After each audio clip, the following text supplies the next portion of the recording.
கர்த்தருடைய நல்ல நாமம் உயர்த்தப்படுவதாக. சகரியா 9ஆம் அதிகாரம் 12ஆம் வசனம். நம்பிக்கையுடைய சிறைகளே, அரணுக்கு திரும்புங்கள், இரட்டிப்பான நன்மையை தருவேன், இன்றைக்கே தருவேன் என்று சகரியா தீர்க்கதரிசியை கொண்டு எழுதினதாக நாம் வாசிக்கிறோம். இங்கு தேவன் இஸ்ரவேல் ஜனங்களை அவர் மீட்டெடுக்கிறார். ஏனென்றால் அவர்கள் சிறைப்பட்டவர்களாய் அடைக்கப்பட்டவர்களாய் இருக்கிறார்கள். அவர்களை பார்த்து சொல்லுகிறார், உன் உடன்படிக்கையின் இரத்தத்தினாலே விடுதலை பண்ணுவேன் என்று சொல்லுகிறார். நான் உன் பட்சத்திலே காணப்படுவேன், நான் உன்னை காப்பாற்றுவேன் என்றெல்லாம் தேவன் அவர்களோடு கூட இருந்து பேசி அவர்களை மீட்டெடுப்பதை நாம் தொடர்ந்து வாசிக்கலாம்.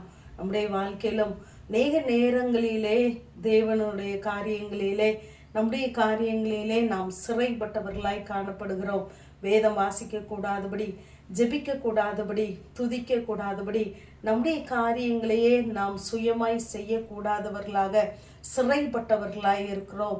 அப்படிப்பட்டவர்களை தான் தேவன் தம்மிடமாய் இழுத்து கொள்ள அவர் விரும்புகிறார். அவர் சொல்லுகிறார், நாம் அநேக நேரங்களிலே தேவனை அறிந்தும் அறியாதவர்கள் போல, தெரிந்தும் தெரியாதவர்கள் போல அவருடைய அன்பை, பரம ஈவை ருசி பார்த்தும் மறுதலித்து போனவர்களாய் காணப்படுகிறோம்.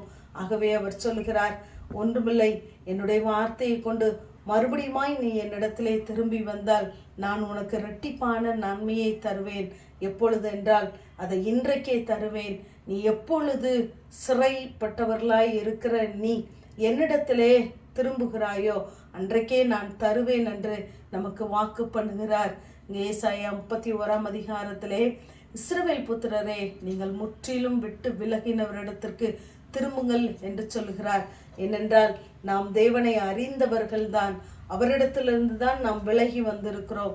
ஆகவே யாரை விட்டு விட்டு நாம் விலகி வந்தோமோ அவரிடத்திற்கே நம்மை திரும்பும்படி அழைக்கிறார்.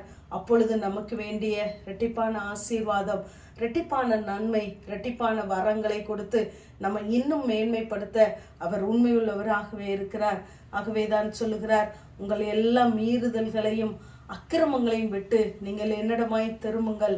நீங்கள் என்னிடமாய் திரும்பும் பொழுது உங்களுடைய அக்கிரமங்களும் மீறுதல்களும் உங்கள் கேட்டுக்கு காரணமாய் இருப்பதில்லை என்று எசேக்கியேலை கொண்டு சொல்லுகிறார். ஆகவே நாம் தேவனிடத்திலே திரும்ப வேண்டும், அவருடைய வார்த்தையை பிடித்து கொள்ள வேண்டும் என்று நாம் நினைக்கும் பொழுதே நம்மை விட்டு அவர் நம்முடைய மீறுதல்களையும் அக்கிரமங்களையும் தூரப்படுத்துகிறவராகவே இருக்கிறார். நாம் நம்முடைய பொல்லாத வழிகளை விட்டு திரும்புவோமானால் நிச்சயமாகவே அவர் தம்மண்டை சேர்த்து கொள்வார். ஏனென்றால் துன்மார்க்கன் தன் வழியை விட்டு திரும்பி பிழைப்பதையே அவர் விரும்புகிறார். அவர் தீங்குக்கு மனஸ்தாபப்படுகிற தேவனாயிருக்கிறார். அவர் மிகுந்த இரக்கமும் மன உருக்கமும் நீடிய சாந்தமும் மிகுந்த கிருபையும் உள்ளவர். ஆகவே நாம் திரும்பும் பொழுது நிச்சயமாகவே நம்மை அணைத்து கொள்ளவும், நம்மை அவரிடமாய் அவர் நிறுத்தி கொள்ளவும் அவர் போதுமானவராகவே இருக்கிறார். நாம் எப்பொழுதும் வந்தடையத்தக்க கண்மலை அவரே. அதைத்தான் சங்கீதக்காரன் சொல்லும் பொழுது, நீர் எனக்கு பலத்த துர்கமும் எனக்கு அடைக்கலமான அரணுமாயிரும் என்று சொல்லுகிறார். அவருடைய அரணுக்குள்ளே நாம் பாதுகாப்பாய் வருவோமானால் அவர் செட்டைகளின் நிழலில் உள்ள அந்த பாதுகாப்பினால் நிச்சயமாகவே நம்மை அணைத்து கொள்வார். ஆகவே நாம் நம்முடைய பொல்லாத வழிகளையும் பொல்லாத கிரியைகளையும் விட்டு நாம் தேவனிடத்திற்கு திரும்பும் பொழுது அவர் நிச்சயமாகவே நமக்கு நன்மையை தருவார். நாம் எப்பொழுது திரும்ப வேண்டும் என்று நினைக்கிறோமோ அப்பொழுதே அதற்கு வேண்டிய கிருபைகளையும் பலனையும் நமக்கு தர அவர் போதுமானவராகவே இருக்கிறார். ஆகவே தான் புதிய ஏற்பாட்டிலே நாம் பார்க்கும் பொழுது முதல் பிரசங்கமே மனம் திரும்புங்கள், பரலோக ராஜ்யம் சமீபித்திருக்கிறது என்று அங்கு யோவான் பிரசங்கிக்கிறதை நாம் பார்க்கலாம். ஆகவே நாம் மனம் திரும்பும் பொழுது நிச்சயமாகவே தேவனுடைய புத்திரர்களாய், தேவனுடைய ராஜ்யத்தின் பிள்ளைகளாய் தேவன் நம்மை மாற்றுகிறார். ஆகவே நம்பிக்கையின் சிறைகளாய் இருக்கிற நாம் திரும்புவோம், நன்மையை, இரட்டிப்பான ஆசீர்வாதங்களை பெற்றுக்கொள்வோம். ஆமேன். ஜெபம். பிதாவாகிய தேவனே, குமாரனாகிய இயேசு கிறிஸ்துவின் நாமத்தின் மூலமாய் உடைய சன்னிதானத்திலே வருகிறேன்.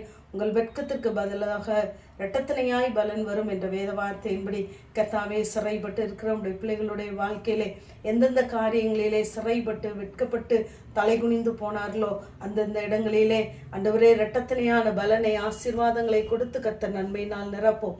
இயேசுவின் மூலம் ஜெபங்கேலும் எங்கள் நல்ல பிதாவே. ஆமென்.